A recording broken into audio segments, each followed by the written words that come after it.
Maayong hapon sa inyong tanan, mga higala, mga pinalangga.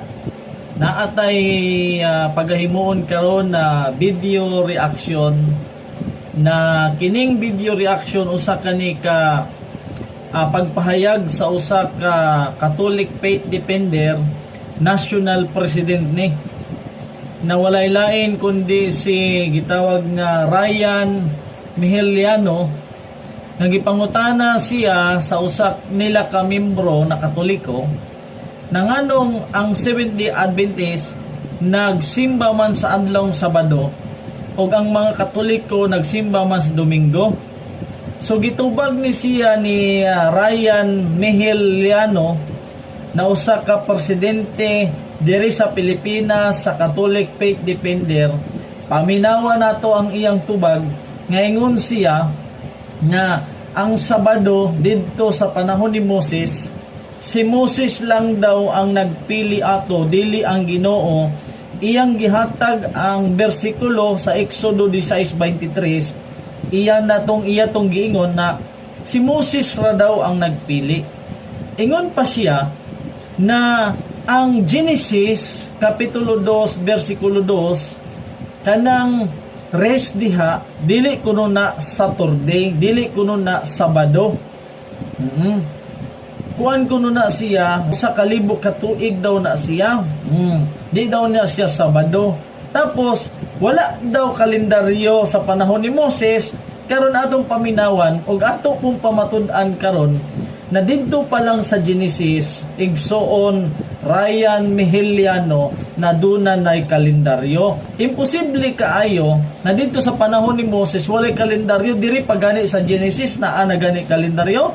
Tan-awon nato atong pamatud-an karon na kanang gisulti ni Ryan Miheliano sayop na nganong na may pagsimba sa Sabado, labi na sa mga Sabadista, ug ang Katoliko Domingo man ang ila. Nga pong ipaklaro brad. Nganong Sabado? Sa panahon ni Moises, wa pa'y kalendaryo. Wa pa ng Lunes, Martes, Miyerkules, Biyernes.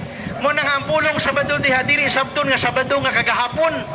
Kundili from the word Sabaton meaning magpahulay ka or Sabbath. Genesis 2, versikulo 2, ang Diyos mi pahulay. Pangutana, Sabado to? Gingan lang ba ito nga Sabado? Human mahimo sa Diyos ang tanan, may pahulay siya. Yeah, Sabado? Sabado? Wala. Exodus 16:23, si Moises ang nagpili sa adlawng Sabado. Dili ang Ginoo mismo. okay. Klaro gyud kaayo. Sumala sa video nga atong gitan-aw. Gi-quote niya ang Genesis kapitulo 2 bersikulo 2 na ang Ginoo na naghimo sa kalibutan o sa tanan mipahulay. Unya ang pangutana niya, unya Sabado ba to? Okay. So siya nang utana kung Sabado kay wa man ni siya magtuon og Hebrew word. Sa Hebrew word Shabbat na siya. Na ang buot pasabot sa Shabbat mao ang Sabat or Sabado or Saturday sa English. Gi-quote niya ang Exodo 16:23 na si Moses lang daw ang nagpili sa adlawng Sabado. O naa man lagi Sabado. No, ang Sabado daw, Sabat ba daw to? Dito daw sa panahon ni Moses. O ingon siya ha, sa umala sa video. Na wala daw kalendaryo dito sa panahon ni Moses. Sigurado ka na research nimo na walay kalendaryo sa panahon ni unsaon na lang kung mag-sanctuary service sila dili si kung walay kalendaryo sa panahon ni Moses unsaon na lang kanang gitawag nga ceremonial law na naa man ay buwan kung kanus as unsang buwan na sila magbuhat anang gitawag nga diha sa kanang courtyard kanang diha sa out court tapos holy place most holy place kung walay kalendaryo na ay daily sacrifices na yearly sacrifice kung dili mo gamit sila Moses o kalendaryo unsaon lang pagkaditik na kana siyang buwan na mauna siya ang gitawag na Day of Atonement. Wala daw kalendaryo. Unya, kung mapamatud-an nato, sige didto tas Genesis kay iya manggiingon na wala kunoy kalendaryo. Unya akong pamatud-an karon na sayop gyud na ang imong gisulti Raya na Miheliano. Walay kalendaryo? Unsaon na walay kalendaryo sa panahon nila Moses? Unya diri sa Genesis naa na may kalendaryo. So atong basahon kung wala bagay kalendaryo diri patas Genesis, imposible na walay kalendaryo sa panahon ni Moses na naa na magani kalendaryo sa Genesis. Sige, atong basahon. Ato na siyang tubago na wala pa daw kalendaryo sa panahon ni Moses. Unsaon nila sa pagbuhat sa gitawag nga Day of Atonement kanang yearly na naa man buwan kung kanusa sila maggitawag nga magserbisyo diha sa sanktuaryo, diha sa tabernakulo. Karon derita. Unsaon pagkaditik nila Noah didto sa pagsulod sa arka kung walay kalendaryo? Tanaw na to ha. Diri sa Kapitulo 7, versikulo 10 sa Genesis, tanawa. Og nahitabo nga sa tapos ang 7 ka adlaw ang mga tubig sa lunop ming sa lanap sa ibabaw siyuta. Karon pangutana, nganong nahibalo man sila nga kadtong adlaw 7 ka adlaw sa wala pa pagkahuman 7 ka adlaw tsaka pa milunop. Kung walay kalendaryo sa panahon nila Noah. Karon dirita sa gitawag sa Genesis kapitulo 7 bersikulo 11. Tanawa. Ang basahon na sa ikaunom kagatos katuig sa kinabuhi ni Noe sa ikaduha nga buwan sa 10 og 7 ka adlaw sa buwan. Karon walay kalendaryo. Nadiingon diri February 17. Unya imposible kaayo na walay kalendaryo sa panahon nila Moses na diri pa lang sa Genesis sa panahon ni Noah na ano may kalendaryo.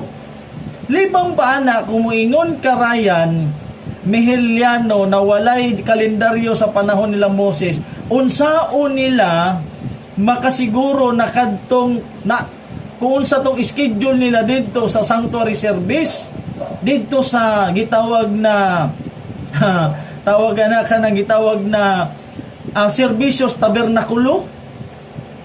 Diri ha utrohon ko kalendaryo ni diri sa Genesis kapitulo 7 bersikulo 11 sa ikaunom kagatos katuig sa kinabuhi ni Noe sa ikaduha nga buwan sa 10 og 7 ka adlaw sa buwan niadto gayod nga adlaw nang buswang ang tanan nga mga tinubdan sa dako nga hiladman og ang mga tambuanan sa mga langit na nga abli.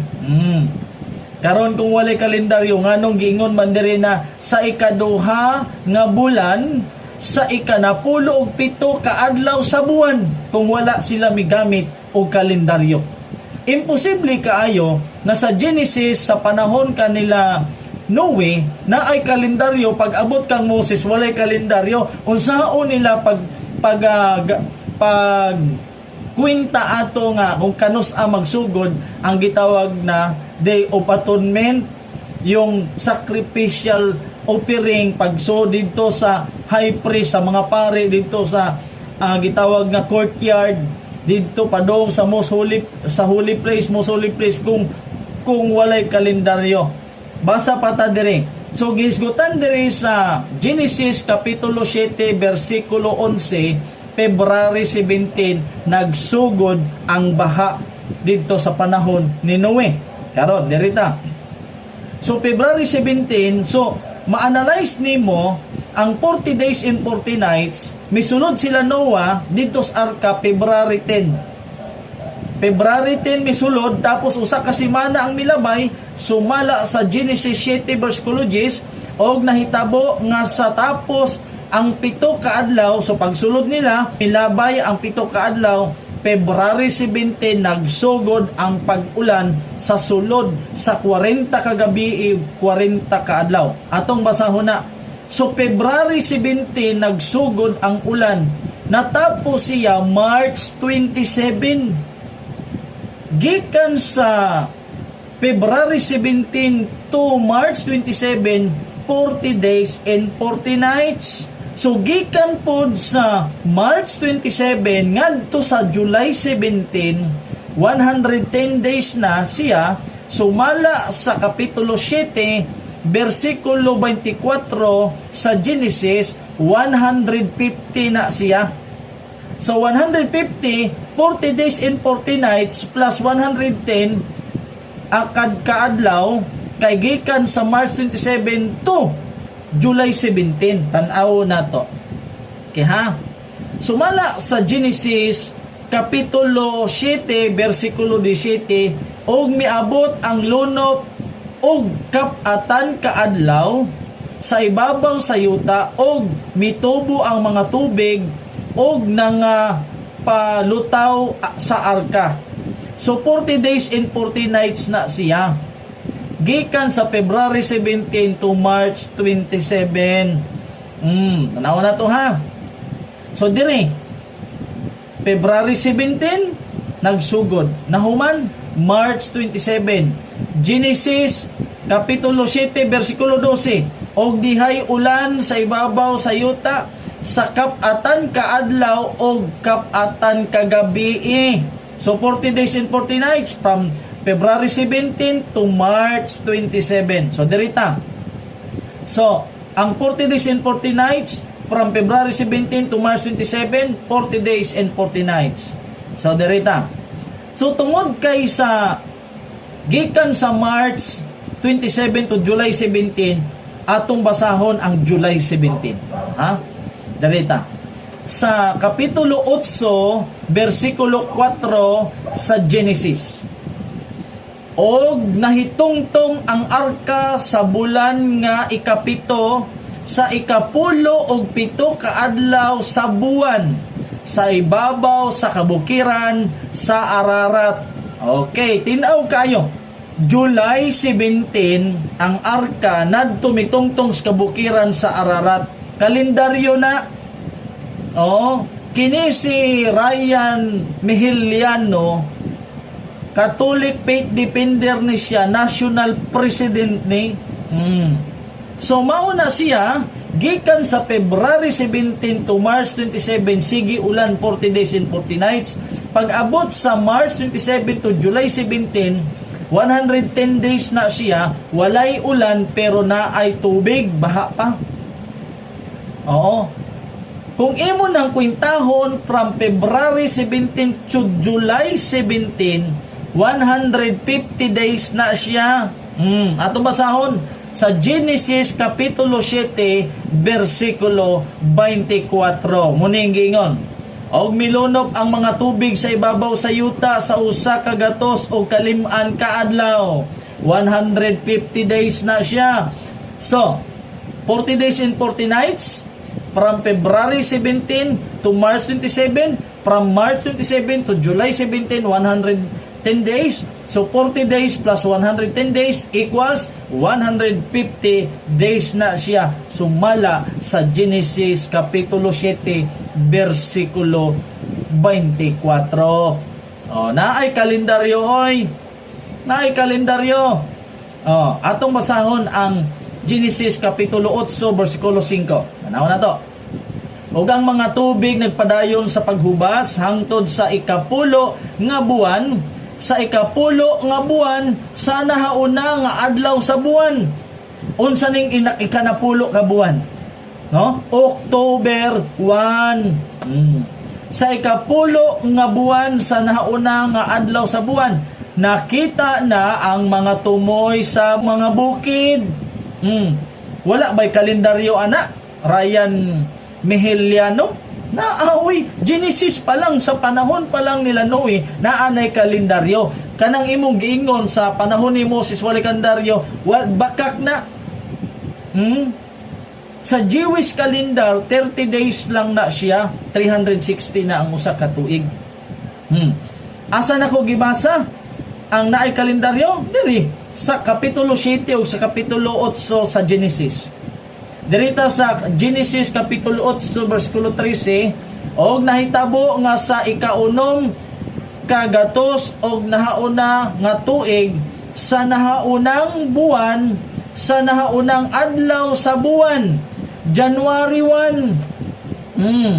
January 1 na siya. So gikan sa July 17 to October 1, 74 days na siya. So gikan October 1 to January 1, 90 days na siya. To 74 days to 90 days from July 17 to October 1. 74 days from October 1 to January 1, 90 days. 74 days plus 90 days equals 164 days. Buwan ang gisgutan, igsoon. From July 17 to January 1, 164 days na siya. Unsaon na to na walay kalendaryo o dili na tinuod mga higala. Dirita sa Genesis Kapitulo 8 versikulo 14. Sundin ninyo mga higala. Og sa ikaduha nga buwan, sa ikakaluhaan og 7 kaadlaw sa buwan, malala na ang yuta. Klaro kayo. Kanus ani? February 27 from January 1 to February 27, 56 days na siya. Tsaka pa ang lapok naggahi, pwede nang tamakan. So tinaw kaayo na sa Genesis pa lang naanay kalendaryo. Imposible gyud, di gyud nakatuuhan Ryan Mihil Liano na muingon ka wala pa'y kalendaryo. Pamatud nga na wala pa'y kalendaryo sa Kalamoses. Na atong pamatudan naagyo na kalendaryo. Mauna na mukot kag Genesis Kapitulo 2 versikulo 2 na nagpahuway ang Ginoo. Tapos wala nimo gibasa, tapos mingon ka Sabado dayto. Unya mamatud-an ako na Sabado to. Sa Hebrew word na siya, Shabbat na siya. Unsa maning Shabbat, Sabat. Unsa maning Sabat, adlaw nga ipapahulay sa Tagalog. Unsa na siya sa ubang pinuluman? Saturday na siya sa English, Sabado na siya sa Spanish. Mao na siya kini si Ryan Miheliano, Catholic faith defender ni, national president ni siya sa Pilipinas. Wala daw kalendaryo sa panahon ni Moses. Unya kung mapamatudan ako, sa Genesis pa lang gani na anay kalendaryo, unsa pa ka dito sa panahon ni Moses. Atong basahon ang Biblia ha. Ngayon siya na dito daw sa panahon na Sabado, si Moses lang daw nagpili. Si Moses lang nagbuot na kadtong Sabado motoy adlaw nga ipapahulay kang Hiuba. Tapos wa niya basaha ang iyang gihatag na gitawag nga bersikulo. Atong basahon ang Exodo 16:23. Sumala sa iyang paghatag, wa niya gibasa. Atong basahon ang 23. Og siya mingon kanila, kini mao ang giingon ni Hiuba. Kisa nag-ingon si Moses? No, si Hiuba. Og mao ang balaan nga pagpahulay. Ang adlaw nga ipapahulay ngadto kang Hiuba. Ang pagalutoon ninyo, lutoan ninyo karon, og ang pagalungagon ninyo, lungagan ninyo karon, og ang tanan nga makapin kaninyo, tipigan ninyo hangtod ugma sa buntag. Ingon siya, si Moses raman nagbuot anang Sabado. Dili man ang Ginoo sumala sa Exodo 16:23 daw, tapos wala gibasa. Ingon siya, Sabado ba ng Genesis kanang Genesis ba kanang Genesis 2 Sabado di ay na. Unya kung mapamatudan nato sa mga pinulungan na kanang sa rest diha Shabbat na sa Hebro, o kanang Shabbat Sabat na, o kanang imong tan-awon sa bang pinulungan Sabado na sa Spanish. Saturday na siya sa English mga higala. So sayop tong iyang giingon sa panahon ni Moses walay kalendaryo. Imposible na kapatid. Unsaon nila pagkuha na kadto month na to sa April na mag-perform sila dito sa gitawag nga sanctuary service. Kung walay kalendaryo, imposible ma-detect nila na kadto Sabat na o kadtong buwan na muna to ang sanctuary service. Magserbisyo sila dito sa courtyard, no? Tapos nadto sa holy place, most holy place, kung walay kalendaryo, kuwang rakas pagtuon, kulang ragyod kining atong igsoon si Ryan Miheliano sa pagtuki sa Hebro, sa history, gikan pas Genesis, yung siya wa kuno kalendaryo. Unya sa Genesis na may kalendaryo. So muna mga higala, no, dili na nako patason kay ngano, klaro gyud kaayo na namakak ning atong igsoon diri si Ryan Miheliano na Catholic Faith Defender National President diri sa Pilipinas, nga gipangutana sa siya sa ilang membro ng anong naay Sabadista na nagsimba og Sabado og ang Katoliko nagsimba Domingo. Ang tubag niya kadto daw si Moses lang nagpili. Ana. So, klaro gyud kaayo na dito pa lang sa Genesis na anay kalendaryo. O ikaduha mo ingong ka na walay kalendaryo sila Moises. Usaon na walay kalendaryo na paano nila pag-perform sa sanctuary service? So dito pa lang gani sa panahon nila Noe na anay kalendaryo. O klaro ang atong mga binasa sa Genesis Kapitulo 7 o sa Genesis Kapitulo 8 na didto gisgutan ang mga buwan. So diri ra kutob, maayong hapon sa inyong tanan. Ang Diyos magapanalangin sa inyo mga igsoon.